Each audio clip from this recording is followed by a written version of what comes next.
Okay, great. Well, my name... I didn't do it. No. I didn't do it. My name is Jordy Izzard, and I'm an Alumni Relations Officer at SAIS, and I'm here with Ruth Swanson, who is a Director of Development from SAIS. Oh, okay. And today's date is June 8th, 2011, and we are here with Ralph Westfall. That's right. From the SAIS class of 1955, That's and we're correct. delighted to have you, and we're just going to have a conversation, and the first question is, what originally brought you to SAIS? I got a fellowship, a very nice fellowship offered by SAIS, and I wanted to come here because I was heading for the government. I already wanted to go to the CIA, and I thought SAIS was in the right direction. I turned down two other things. This is when I graduated from Colgate. I was turned down a Fulbright to go to Egypt and study Arabic because I didn't read to a degree. I also turned down an offer of all of expenses paid to go to Harvard and get a PhD in history. I turned both of those things down because I wanted to come here. I was looking for the government. I was hoping for the CIA, but State Department, and I recognized that this was a place to come. Makes a lot of sense, yeah.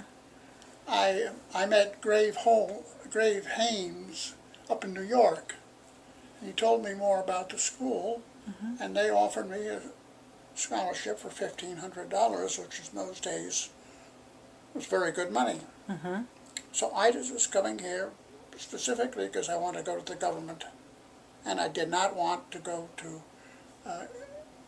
anywhere else which did not lead to a degree, or I didn't want to go to Harvard and be a teacher, college teacher. So I came here exactly because I wanted to. Washington, D.C. was an important location. Is what? Washington was an important location. Oh, yes, Yeah. yes. No, I wanted to come to Washington. And I knew nothing about SAIS until I saw an announcement on a bulletin board at Colgate. And they're offering scholarships, so I wrote off and got this note back to meet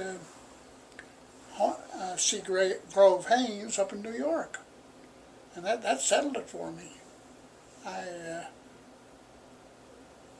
made some other people very unhappy, and my father didn't understand what I was doing at all, but that's what I was aiming for. Okay, great. And tell us what and you... So Now, I had 3 years of Russian at Colgate. I wanted to continue on that, but I wanted to start in on Arabic. So my first year at SAIS, I finished up my Russian to the point where I could take the orals in it, and I started full-time Arabic. So I was studying both languages at the same time, and I was in the Middle East program with Majid Tuduri, dear old man, and Dr. Calvary, who taught history, Bill Phillips, who had economics, and I'm not quite sure who the others were.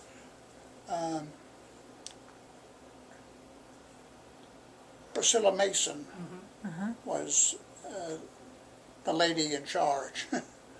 She sort of ran the place. And she lives up in Boston. Yes. Yes, she was what?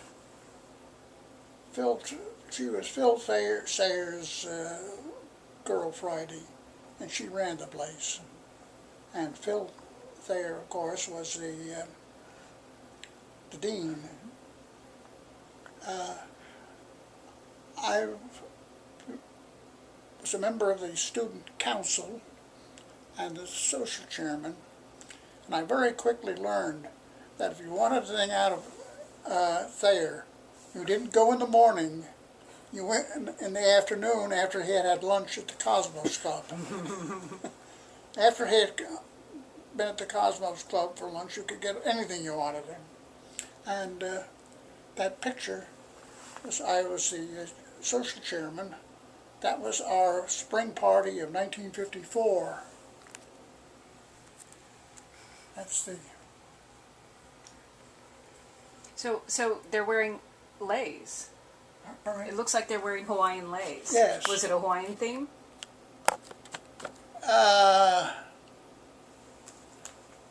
Not, I don't remember.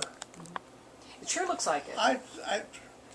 Somebody did have something like that going on. I'm not quite sure of that. But it was our big spring party, and we got everybody in one big picture. That's great. And what else do you remember while you were at SAIS? Well, we were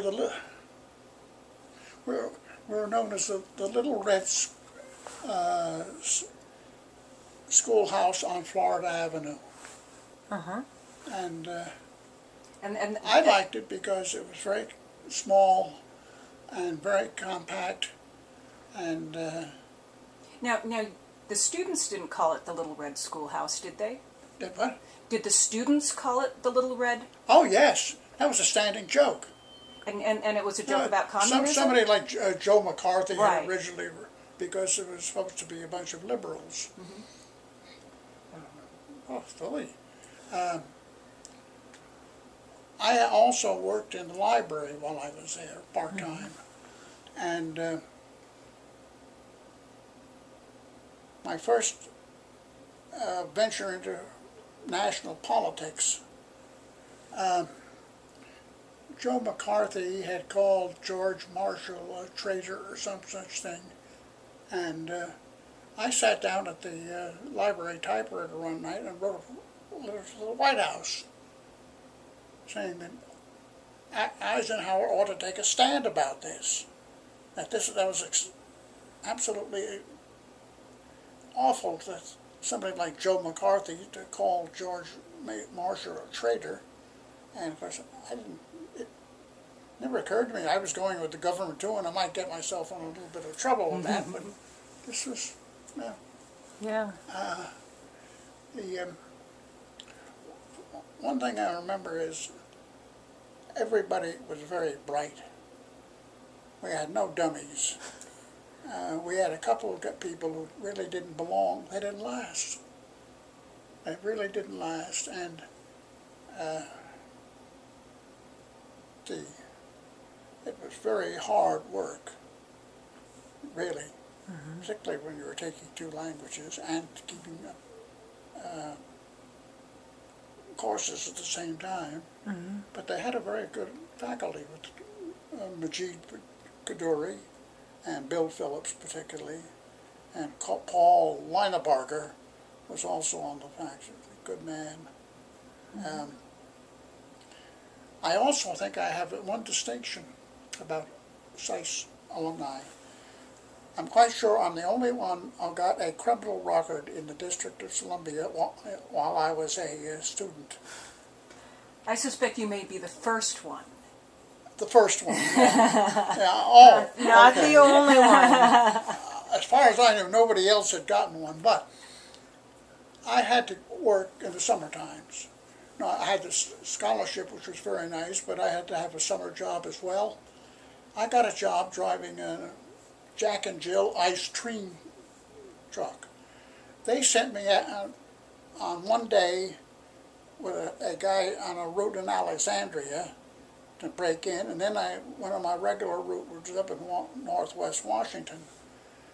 The first Sunday I was working, I looked up and one of the Metropolitans was looking down at me and said, "What do you think you're doing?" I said, "I'm selling ice cream." He said, "What are you, a wise guy?" Took me around to the station house, and they showed me it was illegal to sell in the streets of Washington on a Sunday. I didn't know that. Nobody at the company had bothered to tell me. So I was booked for illegal vending. Illegal vending. It sounded like I was pushing something up on 14th Street with the boys. But the company admitted that they were wrong, and the way you handled that was I just did not show up for the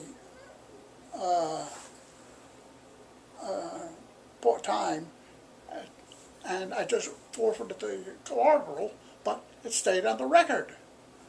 So every time I came up for a security clearance, I had a criminal record for illegal vending. Did it hamper your career? It did, and twice I had clearances held up, including at the my first. When I got out in '55, I went right on duty with the Army, and I landed up at the Army Intelligence School, and the night that I arrived there at Fort Holderard over in Baltimore, somebody came and patted me on the back. It was a Colgate classmate of mine. He was the guy who was doing my paperwork for the Army, and he slapped me on the back. He said, "What's with this ice cream business?" The ice cream business. Yes, we're having to investigate how you got an illegal vending thing. So I was held up for about 6 weeks. Right, this is right out of SAIS. I was held up for about 6 weeks and decided it was all innocent. But then every time after that, when I came up for clearance somewhere, I had to. That's a problem that you were trying to sell ice cream on a Sunday. Yes, yeah. But this is while I was a SAIS student. Right, right. And so tell us a little bit about the beginning of your career after your clearance came through. Okay. Yeah. After SAIS, in July of 1955, I went right on duty with the Army. And I had already enlisted in the Army Reserve in an intelligence unit, once again, heading towards the CIA. And so I went with the Army Counterintelligence Corps, and after I finished the training course there, they had no requirements for anybody who knew Arabic or Russian. They did have requirements for people who spoke French. I had had 3 years of college French, and that was it. But I landed up going to France as a French linguist. I could write it, I could read it. I had no knowledge of it spoken whatsoever. So I landed up in La Rochelle, France, and the first night I was there, I was staying at a little hotel out the port at La Police. I walked into a local bar called the ABC Bar, which is a tough waterfront bar, but I figured I better find out what's going on around here. So the lady who ran the bar had a previous engagement in employment in Paris, and this was her retirement home. Well, she had been a high-class courtesan in Paris with government ministers and that sort of thing, and she took one look at me. I was not a dock worker, I was not a sailor, I was obviously somebody rather sophisticated and so on. She decided she was going to teach me French. So every night for about 2 months, after work, I'd go down to the ABC bar and sit next to Madame Marguerite at the counter, and she taught me French. And that's literally how I, after 2 months, was able to carry on business in French. But I had to be very, very careful, because I picked up an awful lot of dock French. And every now and then I'd slip into something very, very colloquial. But that's how after having gone through Russian and Arabic at SAIS, I had to take had to learn French, and that was the rest of my career. I landed with the agency after I got out of the Army. I landed up at the agency in the Africa Division, and I landed up in a whole bunch of French-speaking places like Dakar, Cotonou, Casablanca. Wow. I imagine your Arabics did come in handy to some The extent. Arabic just went. Yeah. I finally got to use the Arabic when I landed up in Casablanca. But even there, most of my business was done in French. And Do you still speak French? every now and then I use some of my Russian with Russian contacts, and it was absolutely hilarious. They had one thing that they wanted to find out about me: how much Russian did I really know? And this turned into a gag. I was not trying to let them know how much I knew or not, but I knew enough that I could fool them. And then, of course, the Arabic, by the time I got to Casablanca, they speak Moroccan Arabic, and I had studied classical. So it really didn't do me that much good. Even though I could still use it. So you've told us a little bit about where you were. Can you tell us what you were doing? I was spying. I was a case officer. I was a professional case officer, and I was recruiting spies. And So do you have tips in for places like Dakar, Cotonou, and Casablanca, and then I finally landed up in Paris as the African representative for CIA. When was that? 1971 to 74. Okay. I spent 3 years in Paris, and I was not only I was not only handling all of the CIA's Africa business, I was also handling the Near East. So I was handling both divisions, and So what advice do you have for recruiting a spy? What are the tricks of the trade? oh boy.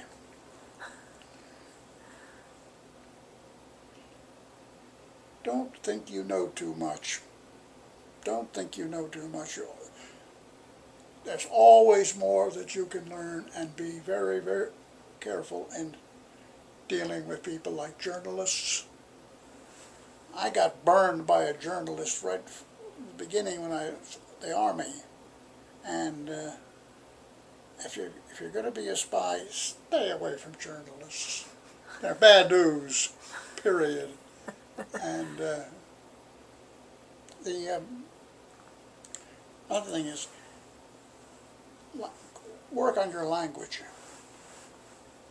The biggest problem the agency has now is people don't speak any language.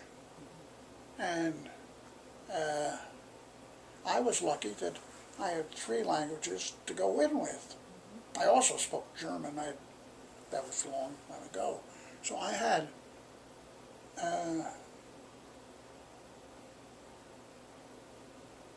not only the Russian and the French, but Russian, the Arabic, but all my career with the agency was keyed to French, because I was a French specialist. And when I came back from France, went on duty with the agency, I took their language exam. I came up with native fluency, which was great. And I landed up being a member of the examining board for the CIA for people in French for a couple of years while I was still at headquarters. Good for you. And yeah. That's great. Are there any events in history? And pardon me? I was going to say, are there any? Is there anything that historians would want to know about your career that you could tell us? Oh. Well, they don't give those out for nothing. Yes, that's the Career Intelligence Medal. And right, that's the medal medal? itself, right behind there. Now that's for service, and that's my Oh, there's the Career medal. Intelligence Medal next to it. I see. Okay. This is the medal. Yeah. And I got that in a meeting up at the 7th floor headquarters from the then Inspector General Jack McMahon. This was they hold all of Africa Division. That's great. They had the whole division up there, Was it? because I had been one of their hot shots. Congratulations. Was that George And- Bush Sr.? Was George Bush Sr. the head at that He time? was, wait a minute. That's who signed it. No, he had left, and the day he left, he was down in the cafeteria shaking hands with people, and I went down to shake his hands because I wanted to tell him what a great job he had done, because the place had been in pretty bad shape with the church committee and so on, and so I not only shook his hands, but after I retired, me and about 5 others all landed up working for his headquarters down in, when he was running for president, 1980, I guess. Sounds about right. Yeah. But we had a whole bunch of spies all working at the Bush headquarters, all of whom were there. It's the same reason. We all thought very highly of him, and we wanted to get on board. So Wow. I landed up in national politics with George Sr. Yeah. Is there anything, you've certainly done a lot in your career and have a lot of accomplishments. Is there anything you would have done differently? Or do you like how your career ended up going? It worked exactly the way I wanted. That's nice. Nice to hear. I landed up exactly where I wanted to work and doing what I wanted to do. That's great. It's really nice to hear that. And let's face it, SAIS was the way to go, because not only the agency came and looked me up in my senior year. One of the recruiters came around, and I was called in by Priscilla one day, said, "There's a gentleman here who wants to talk with you." It was a recruiter from the agency. SAIS had recommended me. Now, I don't know how close the relationship was, but I was not the only one. Probably fairly close. Yeah. Yeah. That's great. And a whole bunch. And I couldn't go with the agency then because I had to go on in duty with the Army. But while I was overseas with the Army, the agency got in touch with me again and sent me all the papers. So when I came back, I was all ready to go. So did your family know what you were doing? My father never knew until the day I left to come down here to Washington. After I left the Army, I was with my family up in New York for a little while, and I was waiting for my clearance to come through the agency. And my father didn't know until the night before I came down here to join the agency. I told him what I was doing. Then he turned into a menace because he wanted to tell everybody about his son, the spy. But nobody in the family knew. Nobody. Deliberately. I just wanted to keep it strictly for me. When they asked you what you did, what did you answer? State Department. That's what everybody says. Yeah. Always State Department.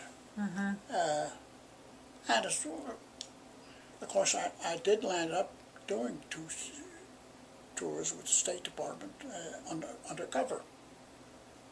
So when I was in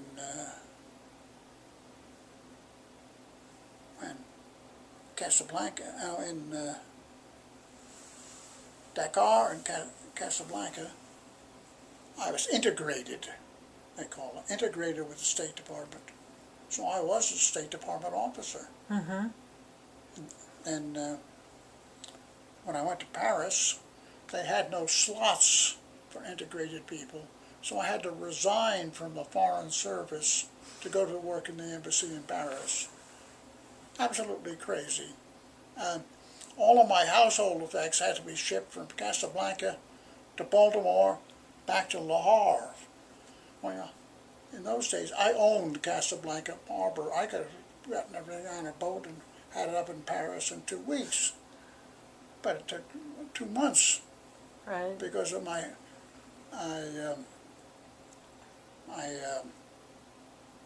resignation. And I don't know what they called me. I was not integrated anymore. But Mm-hmm. it was And then when but I did exactly what I wanted to do. good. And when did you finish your career? Well, in 1978. Okay. In 1978, my wife Eugenia was at the agency too. Had 3 heart attacks while we were in Paris. And the last heart attack, the medics told me, go home, no more. So her state of health was so bad that I knew I was not going to go back overseas again. So I had already got 20 years in, so I resigned in 1978. Which I didn't want to do. I didn't want to do, but there really was no choice. And have you been doing consulting work since No. then? The first thing I got involved in, my local bank. I was tied up looking after Eugenia much of the time, but I was talking to my bank manager one day, and she told me what a problem she had getting people to work there. So I landed up working part-time as a bank teller. And, curious, working with me was a retired Marine colonel who had gotten bored in retirement. So there were 2 of us sitting up in to get together. So then I also worked for a whole series of mortgage companies. I worked for 8 mortgage companies in 8 years. 3 of them I worked for 3 times. This is during the mortgage racket back in the late 70s. And I went from one to another. And when I finally landed up with no more mortgage companies, I landed up at the Treasury Department for Financial Crimes Enforcement Network. And I worked there for 9 years until I got an opening with the agency to come back with as a finance officer. So in 2003, I left the Treasury Department and went back with the agency and spent 7, 8 years. Wow. And are you still as a finance officer? Are you A still finance there? Officer. Are you still there? No, Okay. no. I have my contract ended the 30th of September. What happened was the government, Mr. Obama, insisted that they had to cut back 5% on contractors. Well, there was one other gal and I who were retirees who were working together, and they had to find somebody to get rid of, they decided that they would no more have people who were what they called Double dipping? Was that it? I'm trying to think of the name. Reserve. I was a reserve contractor. I was a reserve status. They decided they were not going to have any more from the Washington area. So I got caught in the numbers racket. So my contract ended on the 30th of September. Yeah. And ever since then I've been retired, not necessarily happily. As a matter of fact, yesterday I went around to the Virginia Employment Commission to sign up Oh, excellent. to see if I could find a job. And very hard for anybody to find a job these days, particularly somebody who's 80 years old. You do not look 80. You do not look 80 years old. Yeah. Well, Of course, what happened also then,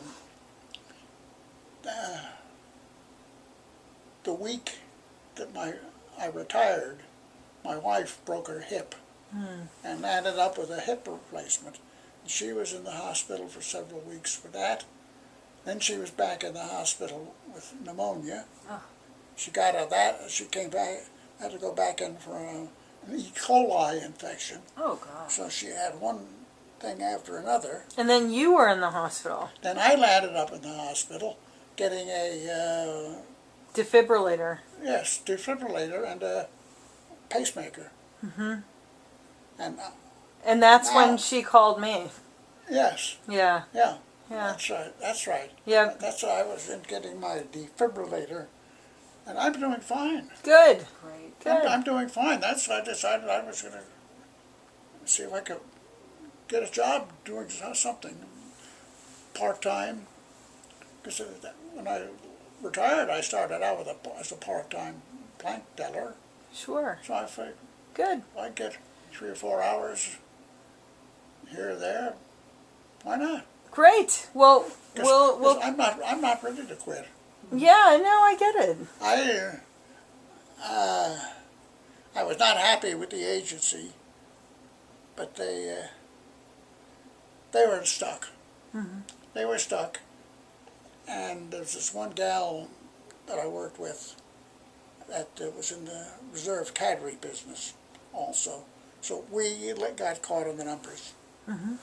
This was after they had told me that they were going to expend me. I was told in August that they were going to keep me on, and then they had to tell me, sorry, which nobody liked. But it's Well, we wish Let me- you the best. one thing. Yeah, sure. the agency these days is not what it used to be. It's not what it used to be. It's most of the fun that I had back in the 50s, 60s, 70s, you couldn't do anymore. It was fun. And rules, we had no rules. The only rule was don't get caught. And God, it was fun. It was. I loved every minute of it. That's great. But I would not want to be a case officer these days. Too many rules and regulations, and everybody's looking down your tailpipe, up your tailpipe, and it's just the whole government. The whole government is gone. Well, And so my recommendation, anybody from SAIS who wants to join the agency now, be careful what you're getting into. Just be careful what you're getting into, and don't be surprised if it doesn't turn out to be what you want. because it's turned into a bureaucracy. One enormous bureaucracy, which I got caught up in, and it's not going to change. It's not going to change. The government bureaucracy just, well, I frankly think things are much less efficient than they used to be. But it's not going to change. It's because of the bureaucracy, other things. But hey, do I have any regrets? None. Good. And did I make the right decision going to SAIS? Absolutely. Good. Absolutely. I made the right decision, and it worked out beautifully. Great. Well, thank you so much for your time, and we really appreciated you being on the Anything interview. else? No, that's it. We Okay. thank you for your By the time. way, do you know who most of those people are in that picture? You. Which picture? The, And in the oral history. you know Oh. my picture. Yeah, let's say